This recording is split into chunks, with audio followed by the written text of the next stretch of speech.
You're watching Past the Wire TV.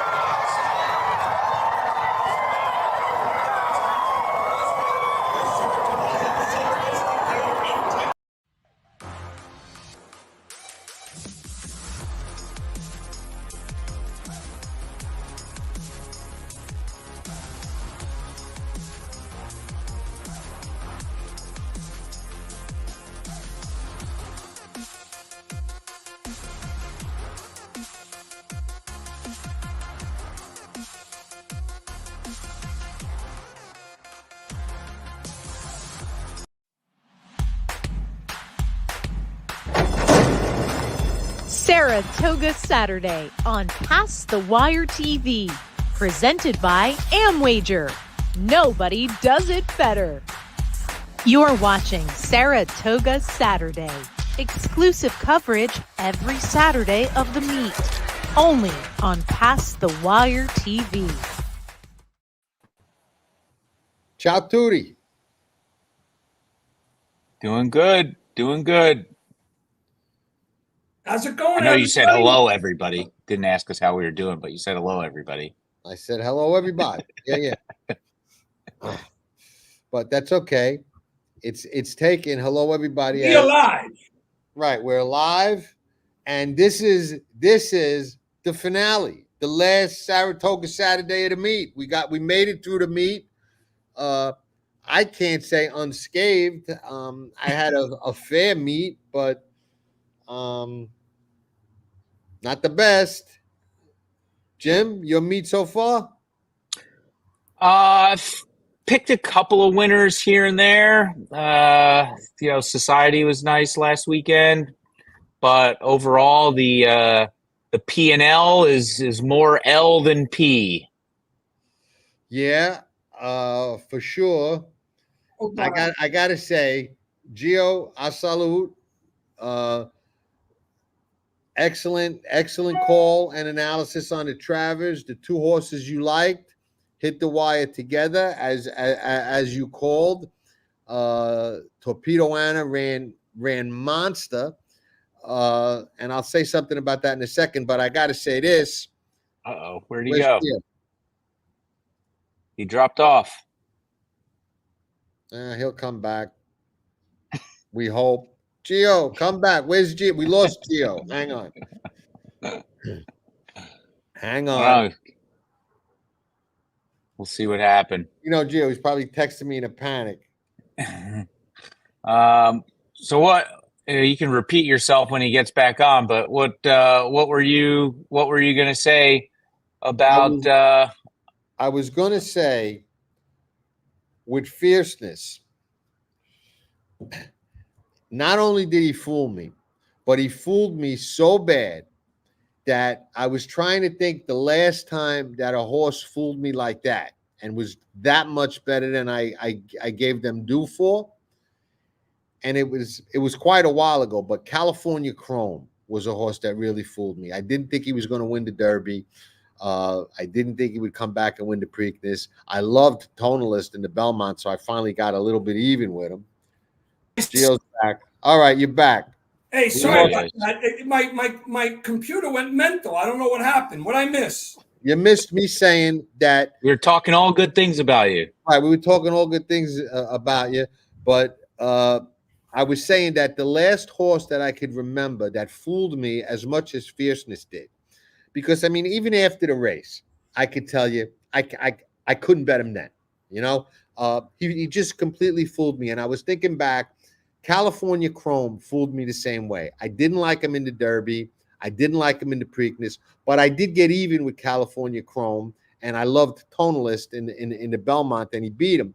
But Fierceness, I was just dead wrong about, as were many other people. A lot of people were, hedging on him and, that, blatantly obvious, up and down pattern that he had. Geo, you saw through it. Hats off to you for that. Good call. The filly ran huge. But all that aside, it was a phenomenal. I mean, win, lose, or draw. It was a great renewal of the Travers. One of the best Travers I can remember. it was exciting as heck when they turned for home, coming down the stretch. Even though I knew I wasn't winning, I was still really into it, just the racing fan side of me. I thought a couple of interesting stories out of the race. Brian Hernandez, who's a very savvy rider, and we've talked about that. He actually asked Maggie on the gallop out, did I get up? He wasn't sure. And she said, sadly, no, you did not. And that was a shame. The other, but she ran great. She lose nothing in that defeat. But he got suspended. He hit her over 6 times and got a fine and a 1-day suspension for that, which I think is a little bit ridiculous. I think that whole whip and crop rule is ridiculous in and of itself. But my takeaway is more of one of them is, and we'll talk about all of your takeaways. One of mine is, in the wake of that performance, we now see Adair Manor running Saturday in the Pacific Classic against the boys. The Pacific Classic came up light this year. I haven't handicapped it, but just looking at the entries, it came up pretty light, and you got to think she's probably going to be the favorite, and she's going to be a handful. If she wins or runs really big, do we get to see Torpedo Anna and Adair Manor face off? And if we do we see it in the Distaff or the Classic? I think that's an interesting question. And I guess we'll find out as it comes. I'd love to see them both in the Classic, and I'd also love to see them both face off in the Distaff. So I'm hoping they wind up in the same race and we get to see what they're like, because they're both having bears of a season. Yeah. I agree. Jim, did you get a chance to talk about your takeaways while I was offline? No, I didn't, but go ahead. All right. So you go first. Yeah. My takeaways, other than, being delighted to and excited, like John said, especially with me seeing Fierceness take the lead in the stretch as I felt in my body would, and then with the filly looking to run him down. My takeaways in the race were one thing about Fierceness, and I never dismissed the on again, off again pattern, but one of the contributing factors to me staying glued to him was how often I was wowed, and then those 2 specific races, the juvenile race in the Champagne and the 3-year-old race in the Holy Bull. Those 2 races, no doubt in my mind, he was out of his element. And one of the things I felt was very instrumental, it was his second time going second race off a layoff. And I couldn't believe how many people dismissed that because he ran so big the first time he had second race off his layoff. So that's one thing on Fierceness. My other takeaway was Sierra Leone. Crazy thing here is that coming into the 3-year-old campaign, he had everything that you could imagine a horse to want to have going into the Triple Crown to be regarded as a top shelf 3-year-old. And for different reasons that we all know about, we now have 4 races in a row where he came up short. So I had this conversation just today. I feel, unfortunately for Chad and for Sierra Leone and for the ownership group, logically speaking, especially after the results of the last 2, the Belmont Stakes and the Travers, you can't consider Sierra Leone as a contender to be the 3-year-old champion this year. I mean, am I right or wrong? I wanted your take on that. That's my takeaway of the race. My takeaway on that is everybody is now saying Sierra Leone don't want to win. He's not that good. He ain't got it. I'm never betting him again. I don't look at races or horses like that. Okay, I don't know if I'm ever going to bet him again. I may bet him in the Breeders' Cup Classic. When I handicap the race, I will then make that decision. I do not think he is an automatic toss going forward or that he doesn't want to win. When I look at his body of work this year, he's had a very hard campaign, and he leaves himself with a lot to do. makes those big, wide, sweeping moves. He did it in the Derby, did it in the Bluegrass. Takes a lot out of a horse. A lot. You see, like Walter is saying, a lot of people saying like he's Zandon. I don't see it that way. You know what I mean? I look at it as we'll find out by the end of the year. Let me He may jump rephrase up one and thing. beat everybody. I didn't say. I'm sorry, John. Pardon the interruption. ahead. I didn't mean whether he should be considered to wager again. I meant specifically for the 3-year-old champion title. Well, If he wins the Breeders' Cup Classic, I don't know what that you could say that now. Okay.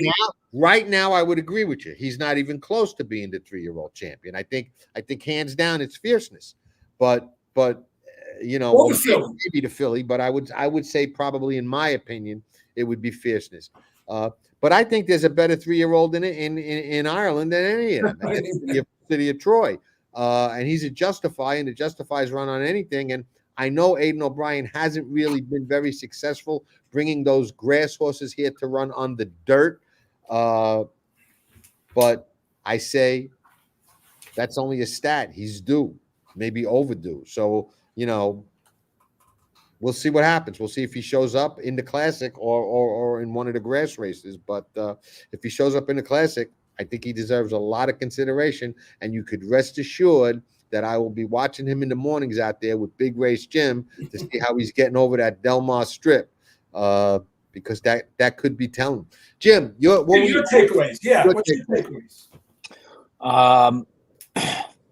By the hat, I've moved on from the Saratoga meet, and I'm focused all on the Breeders' Cup. Got a little Kentucky Downs before that. That's true. Yeah, I think, you know, like you said earlier, John, you know, Fierceness has fooled you a bunch. I feel like Sierra Leone maybe has fooled me a bunch the last couple of races.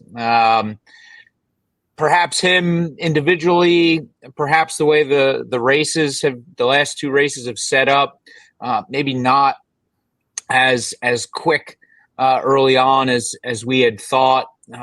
So, you know, like you, I have to look a little bit closer at these races. But, you know, I think the big takeaway for me is just that phrase that we've heard from a handful of the top connections: train up to the Breeders' Cup, which I get, but as a fan, it kind of sucks. My brother and I were talking the other day. It's like we couldn't even remember what the big, you know, I'll say the big Belmont-based dirt prep for the Classic is. I had to Google it, and it's the Woodward, but, you know, right.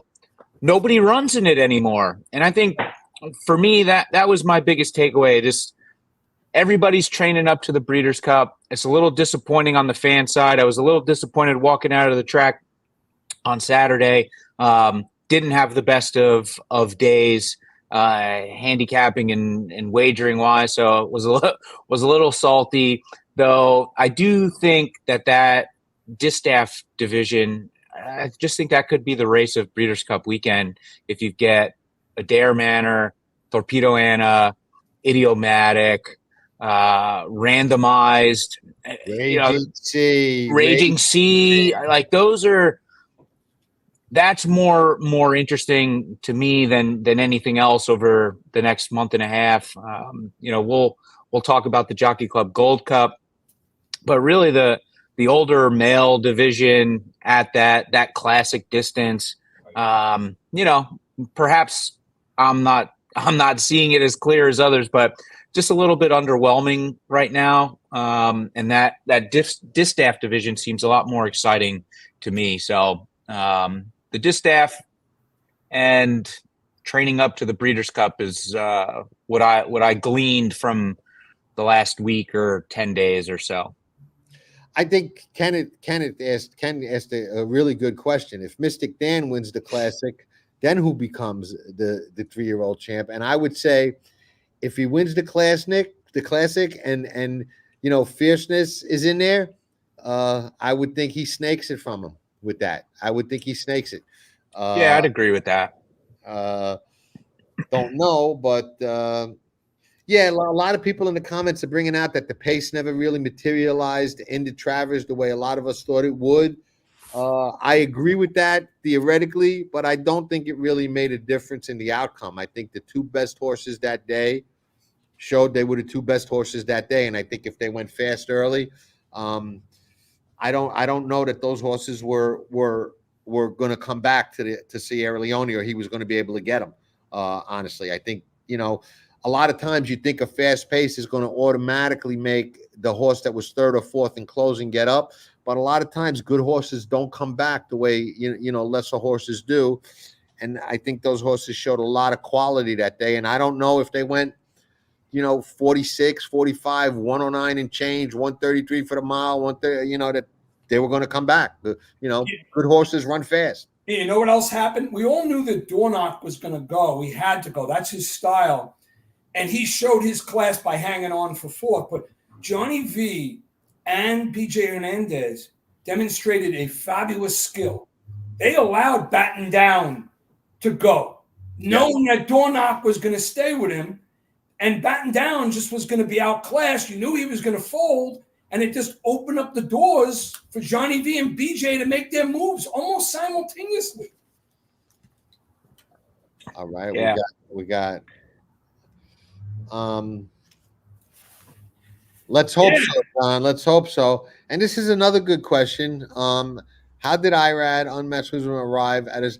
Let me tell you, when I watched that race, very early into the race, and I liked Unmatched Wisdom. I thought he had a real chance, and I thought he was going to be part of the pace. I did not think he was a rabbit, and I think Irad kind of proved that by in his mind, I think, trying to win and keeping him off what he thought was going to be a fast pace that didn't develop. But he had to strangle him. I mean, he was absolutely hammerlocked on that horse down the backside, behind horses under a hammerlock. His legs were straight at certain points.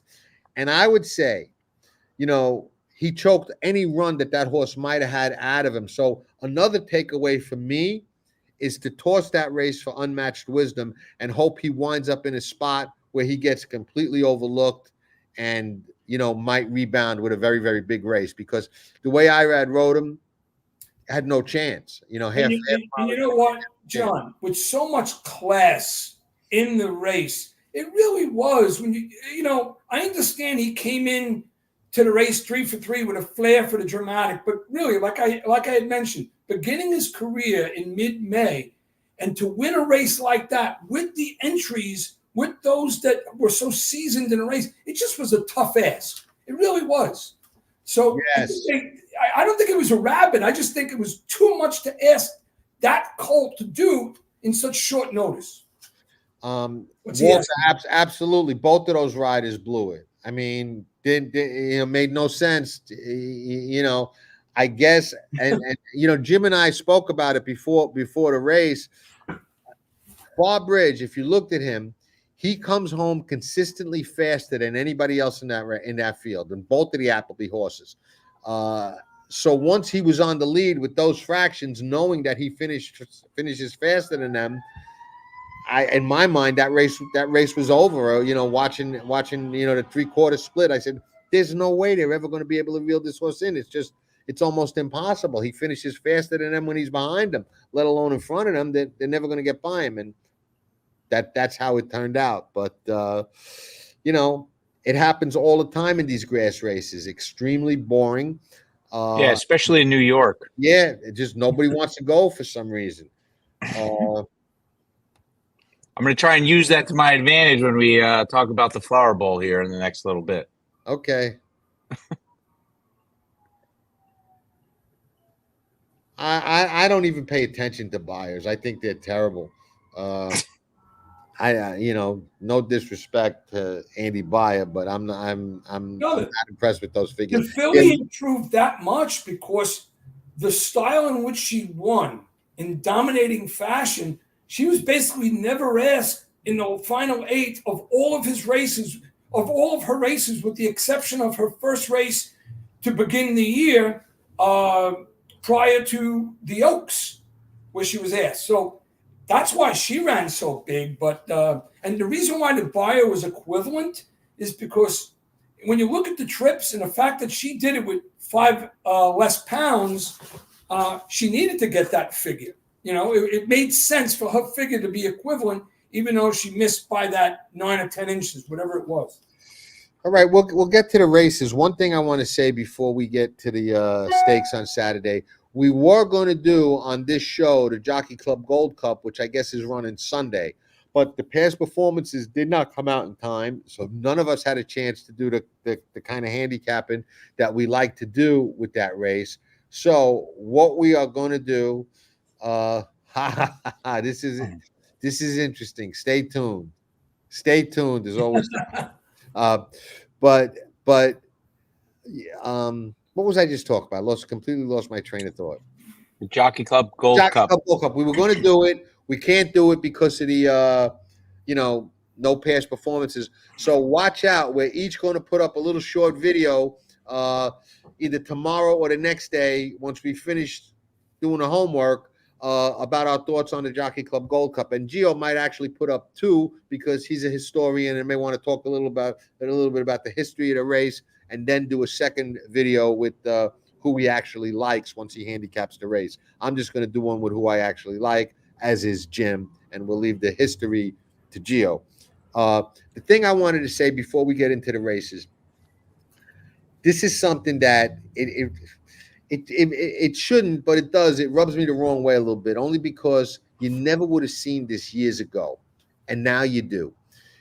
Kentucky Downs opens the last couple of days that Saratoga run, and to me, it screams that they are not afraid to run head-to-head with Saratoga, and you have a mass exodus of jockeys heading out to Kentucky Downs instead of finishing the Saratoga meet, which was at one point and still is one of the most prestigious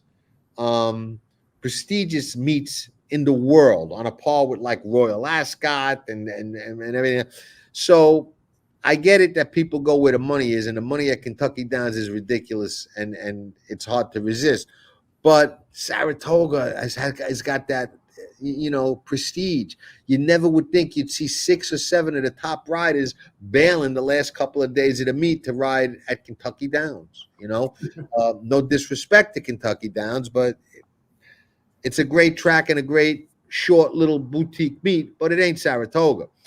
Or it ain't what Saratoga used to be. Maybe it speaks more towards what Saratoga is today. So I don't know. You guys have any thoughts on that? I'm just, I'm curious to see which track gets the better handle the days that they run head to head. Well, my take on what's happening with Kentucky Downs, and John, you hit it spot on. It's a 7-day meet, and it's spread out over the next few weeks, and the purses are just ridiculous. And it's a challenge to many of the big jockeys, and it's, money talks. And it's unfortunate for Saratoga the last couple of days, but, I like the Kentucky Downs meet because, and maybe at another time I'll share, I'll give out a few pearls, or maybe at the end of the show, some angles to approach at that very quirky, very distinctive turf course. We've all been there, but over the years, I've developed a pattern of something I've recognized, and I look forward to it. I really do, from a betting perspective. I do. It's a tough track, though. I'll tell you that. I probably bet less at that meet than just about any other meet that I bet, just because it's so tough. It does have a horrible camera angle. You got that weird, they run uphill, downhill like in Europe, but it's just, over the meadow and through the hills and it's kind of crazy. And you got that turn in the stretch where you think you're home. And they're not. They got another 16. You got a whole other stretch to go. Mm-hmm. So it's like, where's the wire? The stretch that never ends. You're right. Exactly. And it's a tough track. And there's, there's a million ways to lose. In a normal race, there's probably 5 million ways to lose at Kentucky Downs. I like what they're doing. I like it, but I don't think there's a lot of money there. Yeah, me neither. It's very tough to handicap. Bet a little to win a lot at Kentucky Downs. And I just think they're turning that place into a gambler's paradise in such a short boutique meet, 7 racing days, going right up against Saratoga. They don't care. They opened up a sports book there a couple of weeks ago. They've got live racing on the Thursday that the NFL kicks off next week. They've got live racing on Sunday of week 1 next Sunday. They ain't afraid of no. They're just saying, hey, here's going to be good races, full fields, big payoffs. All this other stuff is going on. Come be a part of it. Spend your money here, and I'll be watching. I'll have it on the TV while I'm watching football. So kudos to them. It only affects 2 racing days of Saratoga, where the jocks are going over to Kentucky, right? Right. 2 days, right? I think it's Sunday and Monday. No, I think they open tomorrow. They open tomorrow. Tomorrow? Yeah. So it's tomorrow or Sunday and Monday. I think it only affects 2 of the last 4 days at Saratoga. Right. Where the jocks are going to be over in Kentucky. Do they run Monday? It's right. They don't run Monday, right? So they'll run. No, Monday is the finale at Saratoga. Right, but they don't run Kentucky Downs. They run Kentucky Downs tomorrow and I think Saturday, and that's it. Okay, I'm not sure. I wasn't sure. I know it opened. I wasn't sure the precise I don't think days. they run Friday and Sunday, but it's a fun place. So, all right. What do we think of these races on Saturday? We got 3 stakes all in a row. I do like them. Their races 10, 11, 12, which is engrossed within the late pick 5. So the late pick 5 starts off with race 9. Then you go into the 3 stakes races we're going to go over, and then the finale. So I think it's nice fields. I was impressed. I enjoyed capping them. And I always like the Flower Bowl, because whenever you got, older fillies and mares going at marathon distance, it's intriguing. No argument. So with that, Geo, why don't you start with the Fierceness? Okay, yeah. Priorless. This is the 6 furlong sprint, grade 3. I think it's called Priorless. I'm not sure. Well, I never get the names right. Yeah. It threw me off for a second. I land on the 9, the bottom horse. Did a lot of work on this horse. Obviously, bright work. Last year, as a juvenile, was just lights out. Won her first 4 races. Then they stretched the horse out into the grade 1 over at Keeneland. Didn't work out for them. They brought the horse to the West Coast. Again, distance didn't work out. And the horse hasn't been out since November. Since that time, since November of 23. However, these are the things I found very intriguing. And by the way, Louise is on the horse, and he had an absolute ridiculous day today. I don't know if you watched his mounts. Got hot. I did. Yeah, he got hot. He had. We talked about it. He was one of the guys having a slow meet, and yeah, the hurdles. He got hot.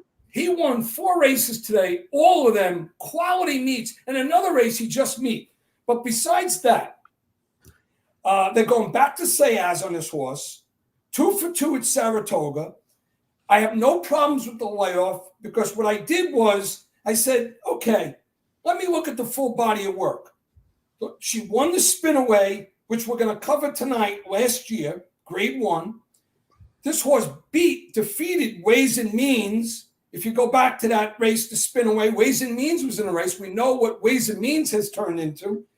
I just think this is a spot where I don't really worry about the layoff too much. There is one horse in a race. I'm going to offer my full precise order, but I think we're just giving who will land on each race, right? Yeah, but I mean, if you like 1 or 2, you could. Yeah, I did want to mention. So I'm landing on the 9. I think the 9's ready to roll. I like her workout tab. I like what she's done at Saratoga in those works. The horse has successfully run over the track, and she's got Louise. And I think she comes back running, because this is a sprint. The other horse, obviously, we'll call it the big elephant in the room, the 7 from Philip Bauer. Only 2 races, but that last race, oh my God, blazing over the track, a 98 buyer. This horse was a very expensive yearling at $925,000. And I think she's got something left after that race. So in my opinion, even though I landed on the 9, I like the 7's chances as well. And it's a race for those 2. And I'm just going to give my complete order, and we'll move on to you guys. I'm playing my full precise order is 9, 7, 5, 2, 3, 1. If you're interested in playing a superfecta key. All right.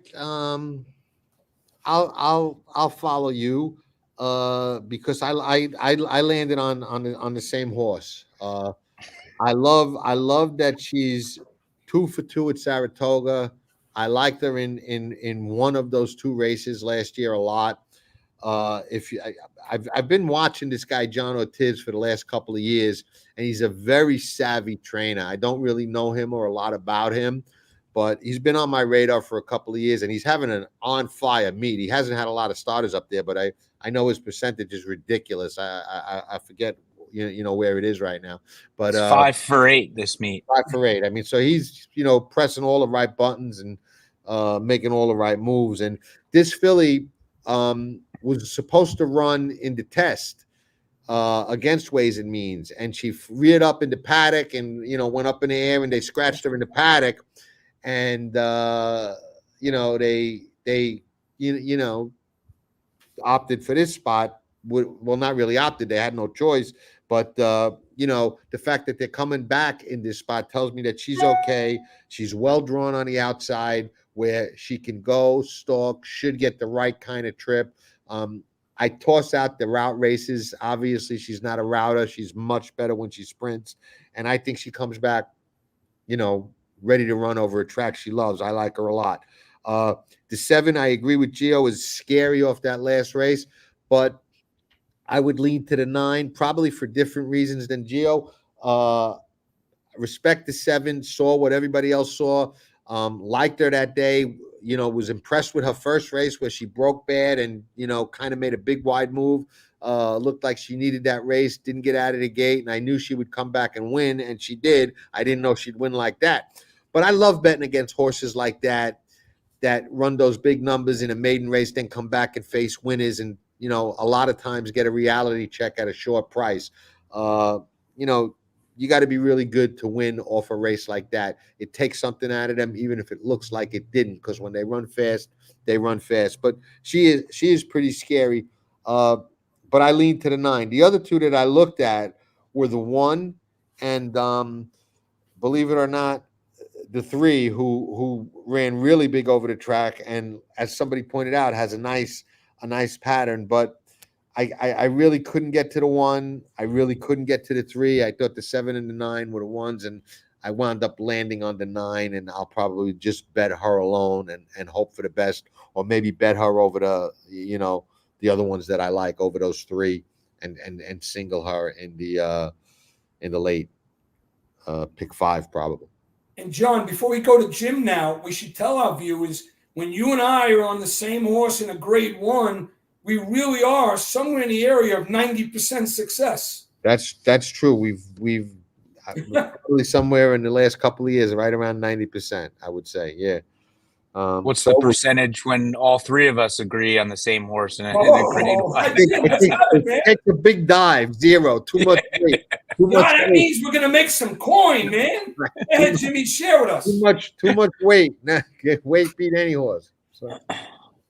Yeah, I landed on Brightwork too. I think the return to the sprint distance is right up her alley.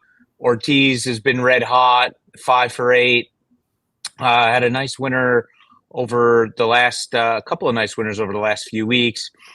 She was scratched from the test, like you said, John. I was excited to bet her that day. I thought she was sitting on a sneaky good effort there, and unfortunately, we didn't get to see her. We're giving away a little bit in terms of price. I think she was probably going to go off 6-1 or 8-1 that day. I think we'll be lucky if we get 9-2 on her, which is her morning line in here. But since she scratched, and to Geo's point also, she's had a couple of nice workouts since then, including one bullet workout. And if you throw out those 2 route races, which, I get trying that Breeders' Cup prep at Keeneland, the Alcibiades. I get trying it, but throwing her into the juvenile fillies was just a total reach in my view. So nice to see them put her back where she's most effective, where she's most comfortable. And I think she has a little bit of a back class edge against these.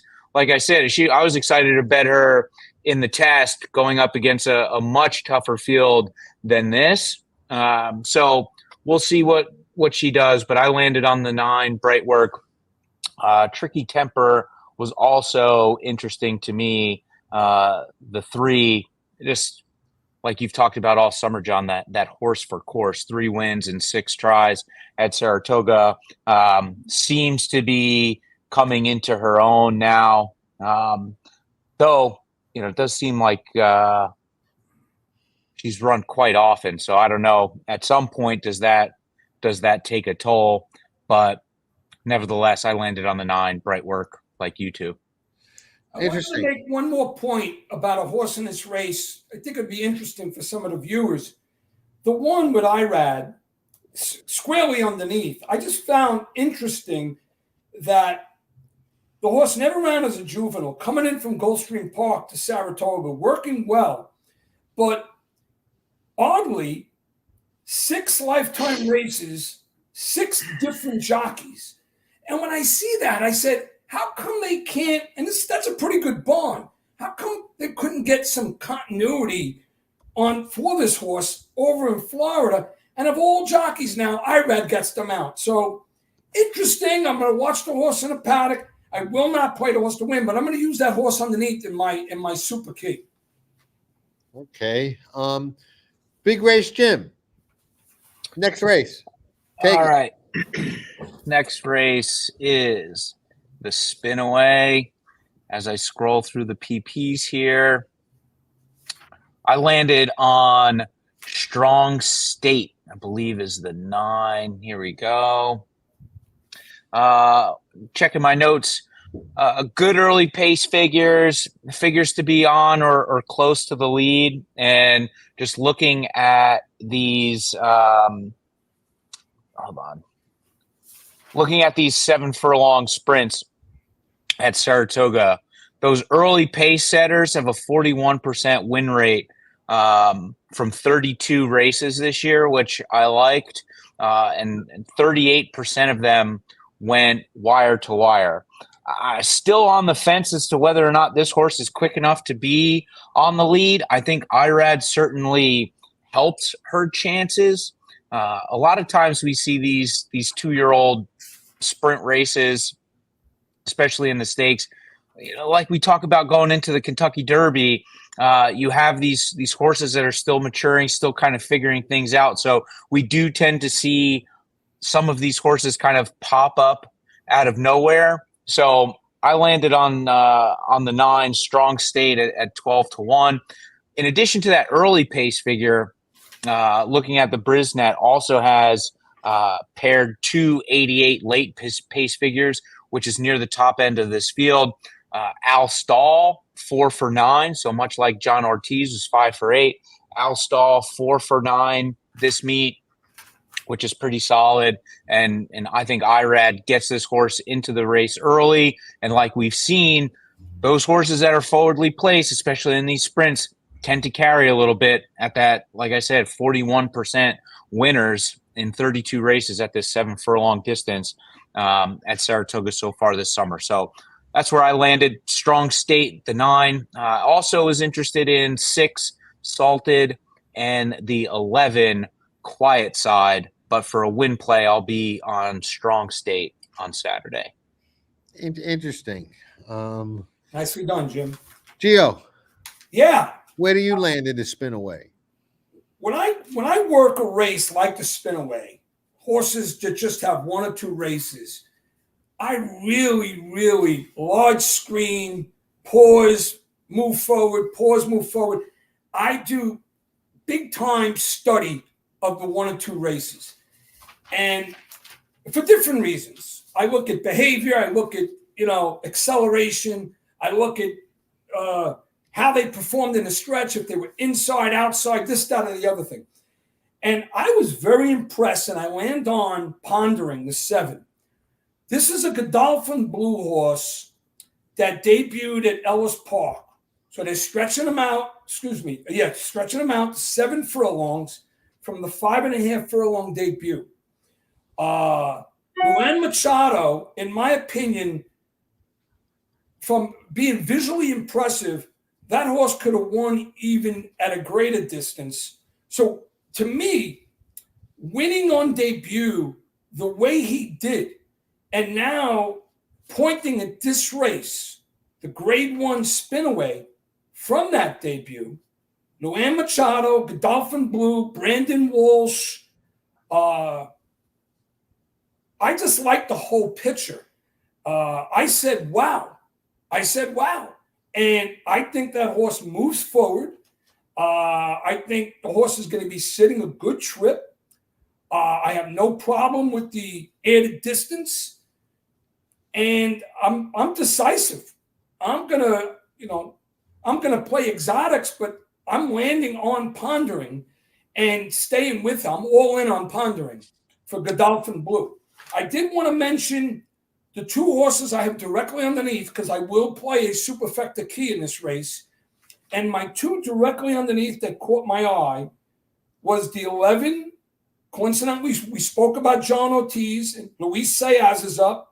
I was equally impressed with Quiet Side's debut over the same Saratoga Oval. So I think the 11 will move forward.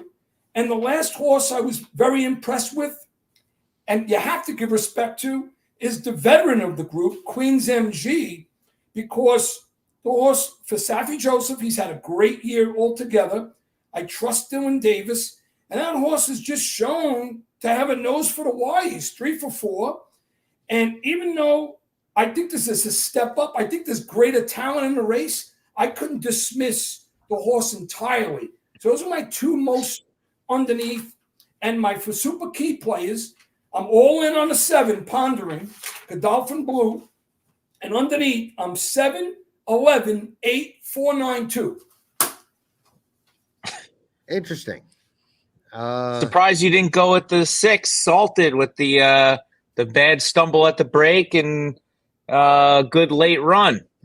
You always seem to like those horses. Interesting. Listen, interesting. You're right. He had trouble. It's a tap it. When I watch that guy, I just feel like he needs one more race before he can get really good in this field. Because I wasn't wowed. He did have a trouble, but it's a good point, Jim. It's a good point. I'm grudgingly leaving him out of my key, but I just think he needs one more race. Fair point. It's interesting because we're all around the same horses. There's 11 horses in a race, and I narrowed it down before I kind of landed on where I landed to Salted, Pondering, the Queen MG, and the bottom horse. And I really had a hard time with separating those 4. And I wound up, believe it or not, landing on the same horse that Geo did, again, Pondering. And the reason is when I watched her replay, she looked to me like the kind of horse that wasn't a speed crazy kind of horse. Looked like she can sit and kind of shut down and like lay 3rd or 4th and then kind of accelerate. So I said, okay, she's going to get the jump on Salted. I got to lean to her. I'd rather have a horse with a race over the track, but you got to call him the way you see him. So I thought she would be sitting in the right spot. Looked like she was going to go forward, in her second start. The 11 was a little far outside, may get hung up wide. So I could kind of, justify that move. The Queen MG Salted, I thought was going to be a little too far back, even though there's a lot of speed, and she didn't finish with the kind of oomph that I really wanted to see. The Queen MG was the one I had the toughest time separating because she's just running off and winning over the track, the back to back. And I just thought that hopefully Pondering at a bigger price has more upside than her, and maybe she'll stub a toe and not run that race again. But if she does, I think she'll be extremely tough right back again and just rattle off the 3 wins at the meet, which is an angle that I love. But Geo and I are on the same horse here too, so yeah. And you know what? And folks got to know this. Even though John and I are close, we basically didn't talk all day. He does his capping, I do mine. And we said a similar thing about the race review. I was visually impressed with the filly. I thought she showed maturity and had that nice. I thought she could have given a lot more in debut. Yeah. All right. Moving right along. I guess I'll go first on this one, right? Yeah. Flower Bowl. Okay.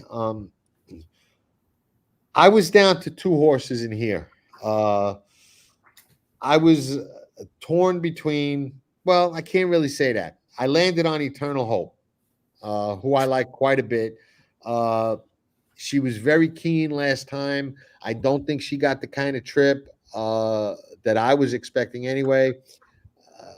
I think she'll go forward in this start back. I think she's got a lot of class. I don't expect her on the front. I think Manny Franco will make the most of his opportunity riding for this barn. She'll be a lot bigger price than she would have been if Pratt or Buick was on her, and I don't think you're going to lose anything with Manny being up. But I think she runs a really, really big race. I think Warlike Goddess is not what she used to be. She's capable, no question about it, but she's not what she used to be. The one that I feared was McCulloch, who I think will be running late and is dangerous, but I think I could get the jump on her. And the Eternal Hope is probably, barring something unforeseen, is going to be a nice play for me, and another single in that late sequence. Gio. John, I'll tell you, man, we're having some sort of night here. I wish I could show you. If I put this up here it is. 0 for 3 strikeout. It's amazing because I got the 3. SETI cap, and I only went 4 deep here. Cole, 4761. Let me elaborate some more, but I landed on Eternal Hope. Which Everybody bet the pick 3, leave out those 3. No, bet it cold.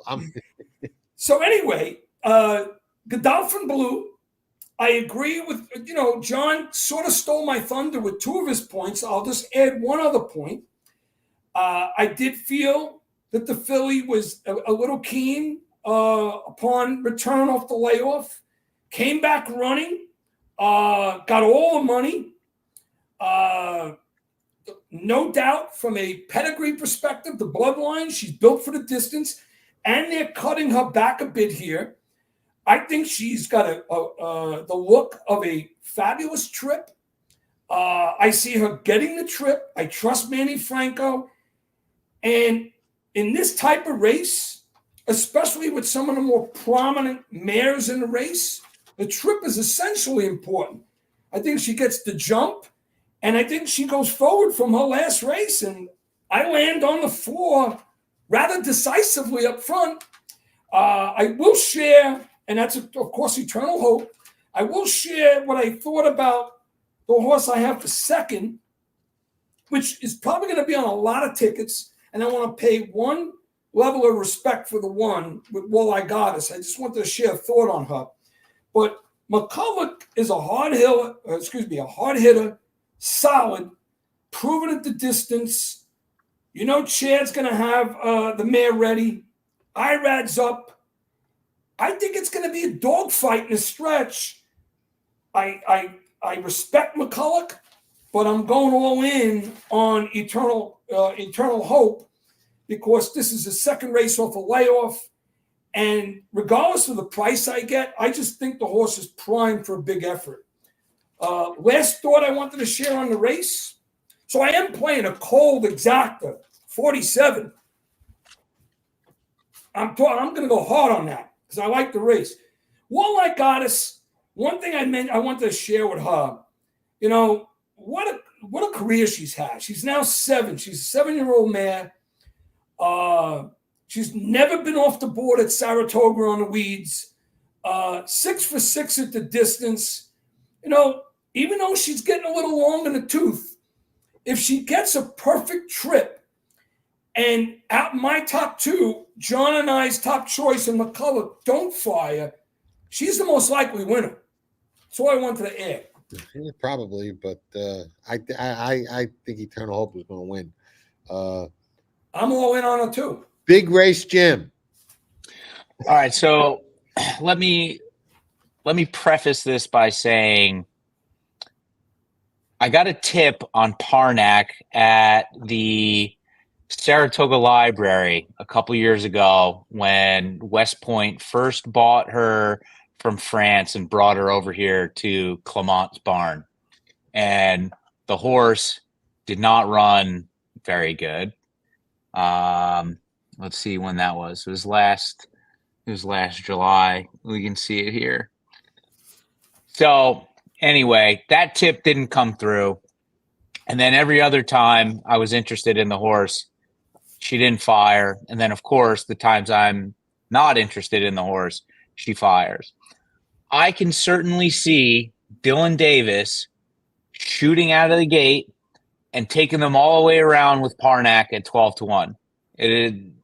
The guy knows how the tracks are playing. He's as heady of a rider as there is in New York. And with the way these turf races are run, I can see a handful of these other riders saying, "Oh, we've got a better horse. Just let Parnack go out there and see what she can do, and she'll come back and we'll scoop her up." Which, in my view, as I'll explain, I do think is going to happen. But I would not be shocked if Parnack broke out of there and Dylan Davis took them all the way around. That said, McCulloch, certainly the one to beat, deserves all the respect. I landed, however, on Nisi Marie. And I think she's been knocking heads with the upper echelon of this division. She didn't finish that far off of Moira in the Beverly D. I really liked Moira that day. I really liked Moira in the Diana, and she almost got up. So I think Moira is one of the better turf routers on the female side, and Nisi Marie hasn't been far off. So I like that angle. She's got really good late pace figures on the Brisnet. 4 races back, 105, 3 races back, 102, 97 last time. So we know she's going to be running. There doesn't seem to be a ton of early pace signed on here, which I do think could be an advantage for Parnack, like I explained. But I think she's going to be one that we know is going to be running late. I think Warlike Goddess also a big late runner. Do think she's lost a step over the last handful of months. And 3 back, Nisi Marie actually got the better of Warlike Goddess in that New York Stakes on Belmont weekend. Finished about almost 2 lengths in front of her. So the company that she's kept, I like Nisi Marie's chances in here.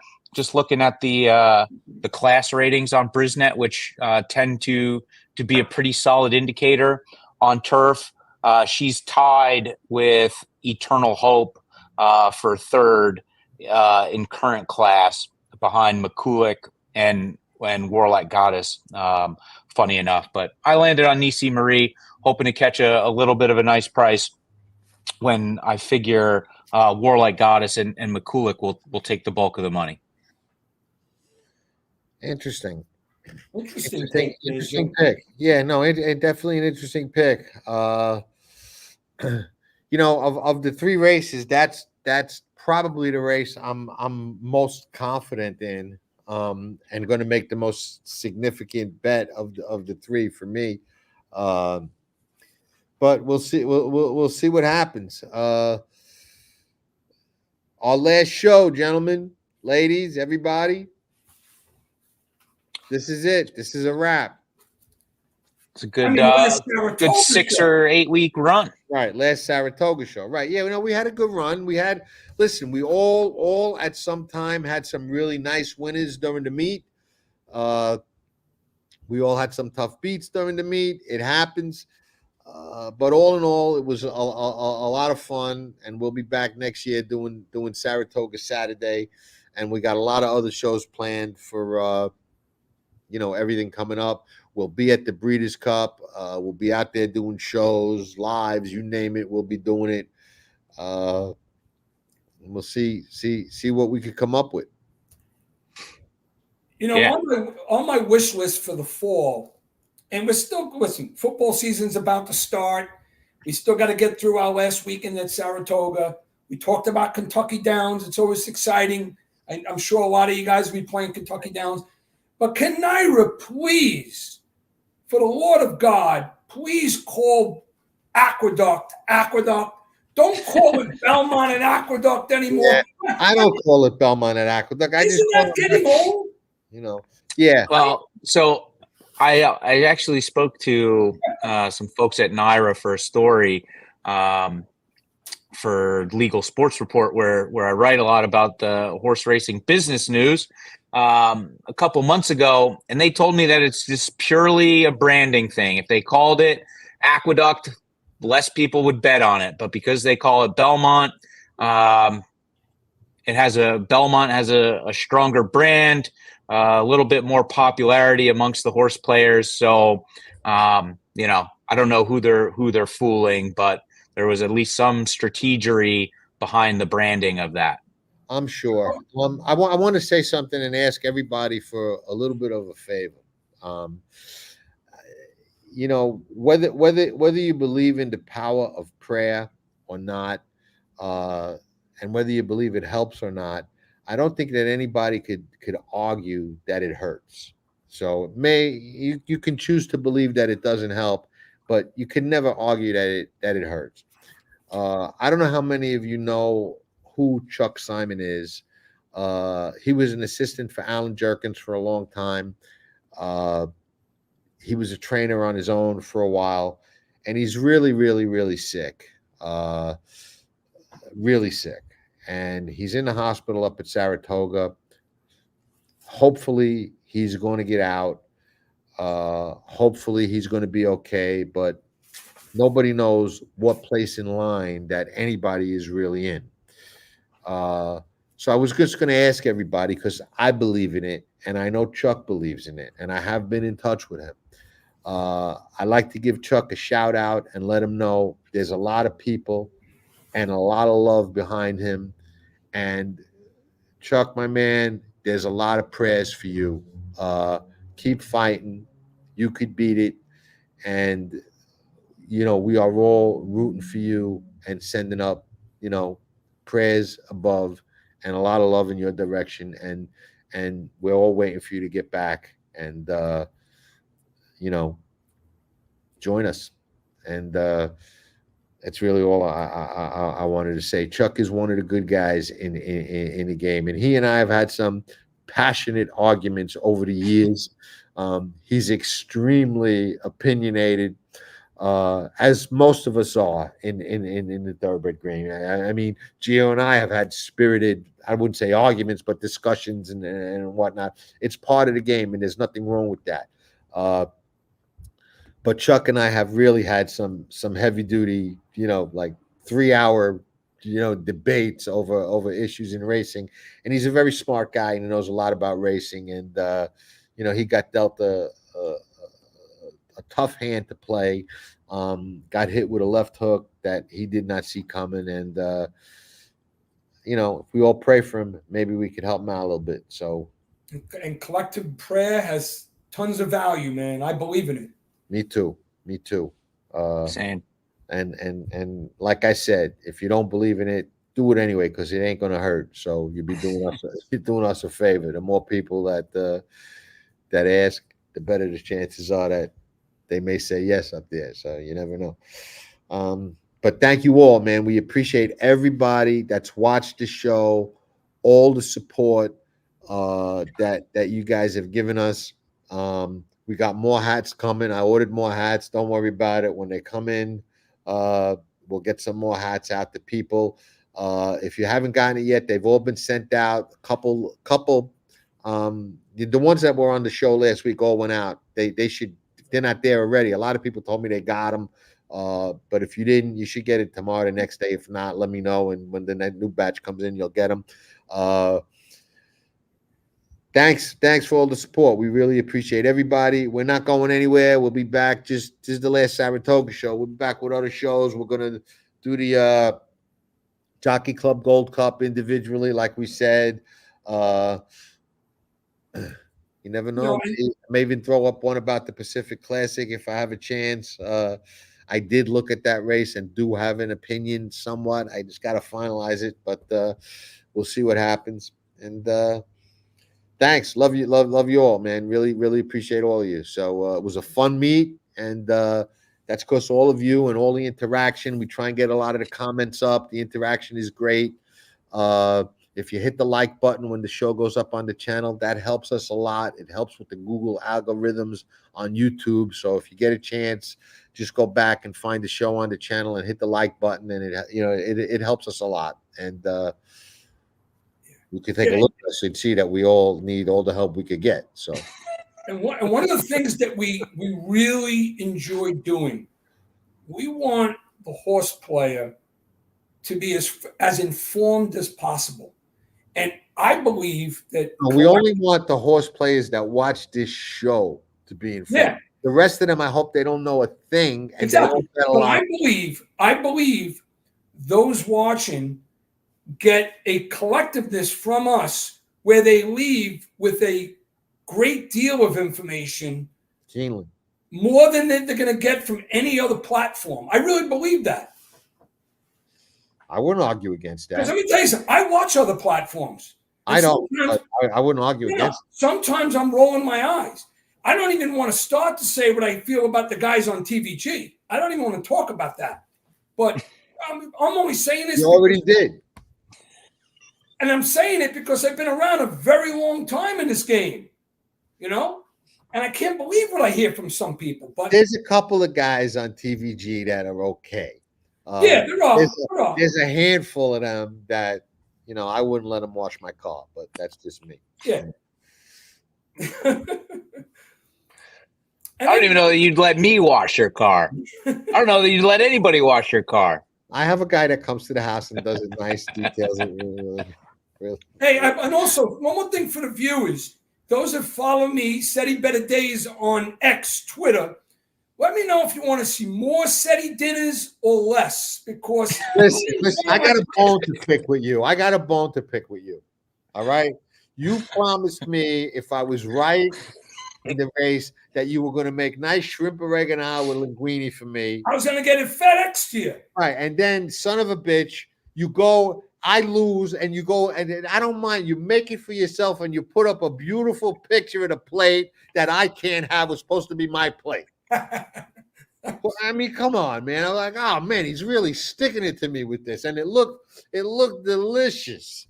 Geo's going to start I wanted to call Geo and say, listen, put my plate on the stove with aluminum foil. I'm catching a flight. Geo's going to start a new YouTube channel called Pass the Fryer. Listen, I already said to Geo, I want to be his agent. All right. There's nobody. All right. He's a good handicapper, great handicapper. I'll give him that. But there's nobody can describe a plate of food and how it's prepared better than this man. Nobody in the world. I put him up against anybody in the world to describe. If I had a restaurant, okay, I would hire him under contract to exclusively write my menu and describe my dishes. No, I don't know how your brother doesn't have you do that. Listen, you should tell Anthony, you should tell him, listen, I can increase your business tenfold. I guarantee it. if he let you write his menus and the thing he does outside, you know, when he writes on the board, yeah. If he let you do the board, okay, unedited, you do the. Forget about it. Forget about it. Put it on Instagram, YouTube. They'd be lined up around Ocean Avenue. Thanks, John. I'm serious. They would. He's nuts. Hey, you know what it is? It all comes from my heart. I just like to. I like to tell my story when I'm cooking. Oh, one other thought. We're right about an hour. For those of you that have inboxed us, and I think even asked us on the show, I saw some of the comments. Del Mar. There are some big races at Del Mar, right? Big races, absolutely. I haven't even done it yet. I will take a lookie, and if I have a strong opinion, I promise I'll share it. Listen, Robbie, I can tell you this, guaranteed, all right? Geo has not made a plate of musha the macaroni in his entire life. Yeah, I go al dente. He was raised where that's like a sin. How the photo could have been. Those were thick tubes, thick ziti. Right. No, that was like a sin how we were raised.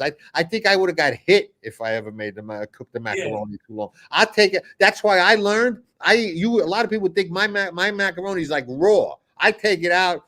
2-3 minutes, boom, right out of the pot. You know. I'm al dente. If I had to take a call, and I left my pasta too long in my water, throw it out. And it came out, I would get rid of it. I would get rid of it. Yeah, it's disgusting. Yeah, no, you can't eat it. You can't eat it. Yeah.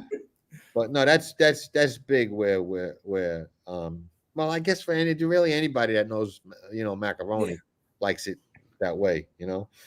I make my own manigot shells too. I don't use the commercial ones. I mean, I could post a recipe for my manigots. Do that. I'll post my manigots soon. Good. Do it. Yeah, no, but the guy should be a menu writer for hire. I mean, he could probably make 10 times more money than he's making at the casino. But guy's good. What can I tell you? All right. Block party at Geo's. No doubt. Do videos for your brother. I agree. He should. Anthony's wasting your talent. He's not taking advantage of you the way he should as your older brother. But, oh well. Are we all going to make some money this weekend? That's what we got to do, man. We're going to try. Focus to the finish. All right. Again, Geo, congratulations last week. Beautiful call on to Travers. Appreciate it. Everybody. I guess that's a wrap. Ciao, everybody.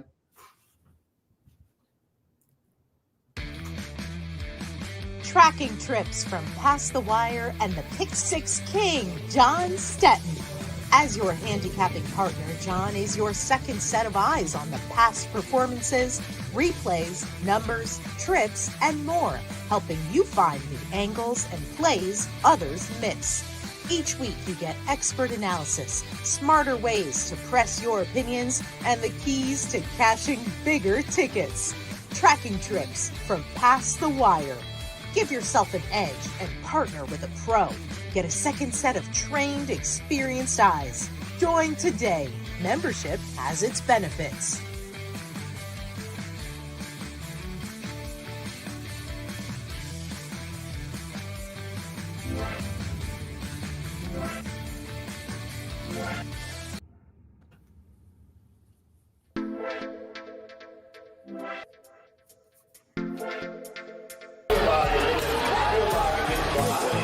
Nobody does it better.